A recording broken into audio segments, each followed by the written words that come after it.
Hey guys, welcome to your favorite podcast, Smart, Intellectual, Knowledgeable African Talks. I'm S.I.K.A, the main host and the main producer of this amazing development podcast, and I'm very happy to be with you today. As you know, this is the very first episode of 2025, so obviously I'm going to take a couple of seconds, to wish you my best, to wish you a very happy year of 2025, all the best. And I think one of my many wishes for you in this new year is to stay healthy and to stay fit as much as possible. So if you can, go to the gym, if you can work out from home, if you can eat healthier, definitely start prioritizing those.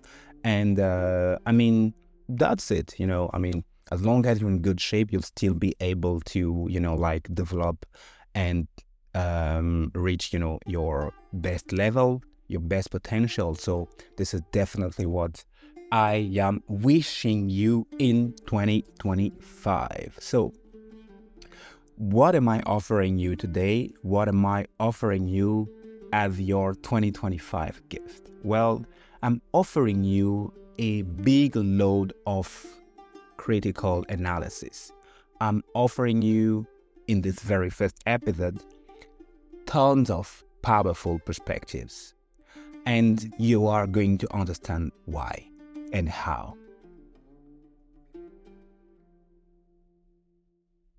Well, the episode that is going to mark this new year is very original. Some of you may actually find it very difficult to see any relationship between Africa's development and the topic I chose. And this is good. This is amazing, because this is a new year and I have to change a bit, I need to change my approach. So I'm definitely happy if I can start, creating some confusion in your mind. But trust me, if you stay along, you'll definitely follow my trail of thought and you will understand where I'm coming from with this topic and where I'm going.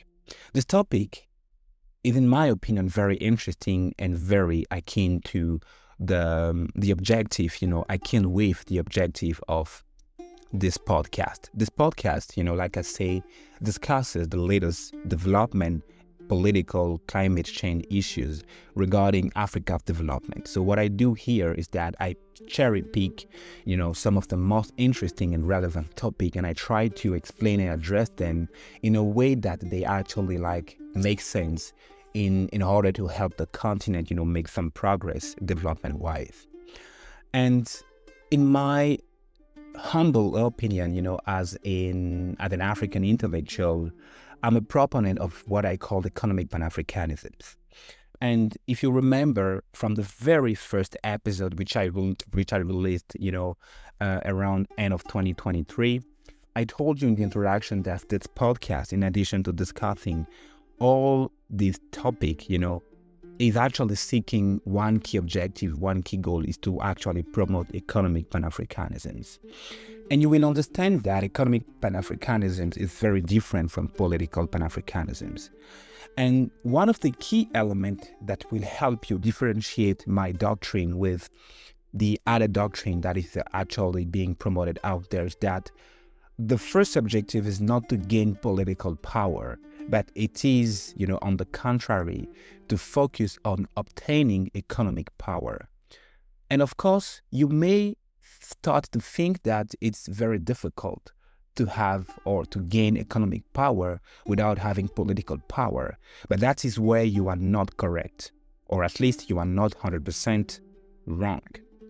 Of course, it may get easier to obtain economic power if you start with political power. Remember, I use the verb may, which means it's not a necessary result that you are going to be able to reach, which means there's a high likelihood of failure as well as a high likelihood of success.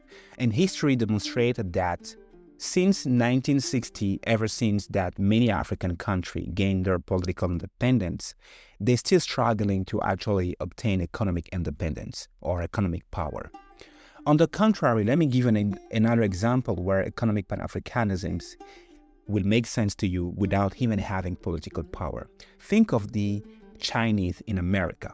Well, when the Chinese went to the United States of America in the 60s, the 70s, the 80s, and the 90s, where the community started growing, did they have any sort of political power?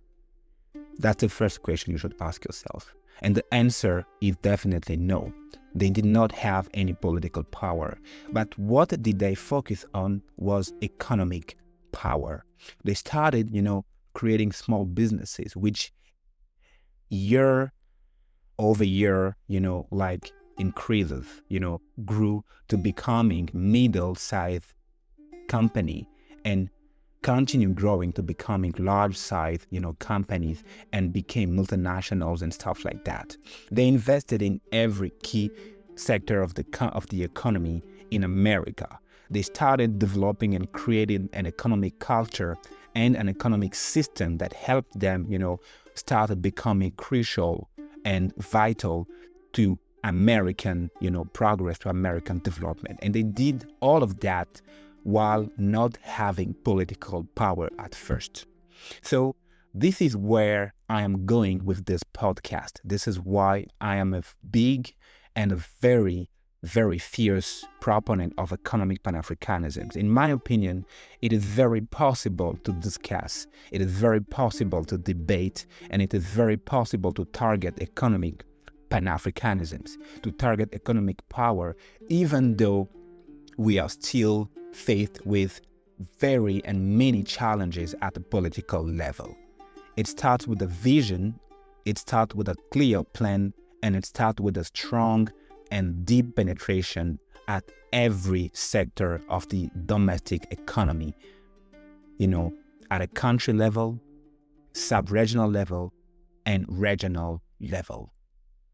So this very first episode is about sharing my philosophical, views of economic Pan-Africanism, my philosophical analysis. And the next episode that will follow will actually help you understand some of the reasoning, that I strongly believe in. Stay tuned for the second episode of 2025. I promise this is going to be very interesting. And it will also be very disturbing and very weird as, the analysis I just made, because like I said, the topic I'm going to discuss in the next episode, if you do not pay attention, you may not see any relation, any relation with development and economic progress. But in my opinion, this is where you are not 100% correct, and I invite you to stay tuned. Until then, thank you for listening to your favorite podcast, Smart, Intellectual, Knowledgeable African, the only podcast where powerful ideas meet powerful perspectives. À bientôt.